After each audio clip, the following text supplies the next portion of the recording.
ഖുബൈസ് ഇബ്നുൽ മഖാരിഖ് നബി സല്ലല്ലാഹു അലൈഹി വസല്ലമയുടെ അടുക്കൽ വന്ന് പറഞ്ഞു, ഖബറത് സിന്നി വറഖ അൽമി, നബിയെ എനിക്ക് പ്രായമായി, എല്ലുകളെല്ലാം ശോഷിച്ചു. ഫഅതൈതുക ലിതുഅല്ലിമനി മാ യൻഫഉനി അല്ലാഹു അസ്സ വജല്ല ബിഹി, എനിക്ക് ദീനിൽ ഉപകാരപ്പെടുന്ന വല്ലതും പഠിപ്പിച്ചു തരാമോ? റസൂൽ സല്ലല്ലാഹു അലൈഹി വസല്ലമ മറുപടി കൊടുത്തു, ഖുബൈസ, നീ കടന്നു പോകുന്ന ഓരോ കല്ലുകളും മരങ്ങളും നിങ്ങൾക്ക് വേണ്ടി പാപമോചനം തേടുന്നുണ്ട്.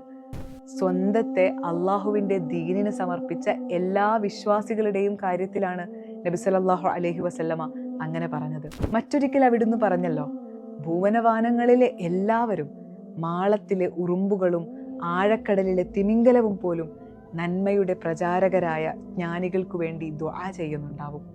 വിശ്വാസിയുടെ വലുപ്പം ഒന്നോർത്തു നോക്കൂ. അവൻ വിരിപ്പിൽ കിടന്നുറങ്ങുമ്പോഴും മലക്കുകൾ അവന് വേണ്ടി പാപമോചനം തേടുകയാണ്. അള്ളാഹുവിന് വേണ്ടി ജീവിച്ചവന് എല്ലാമായി അള്ളാഹു തന്നെ ഉണ്ടാവും.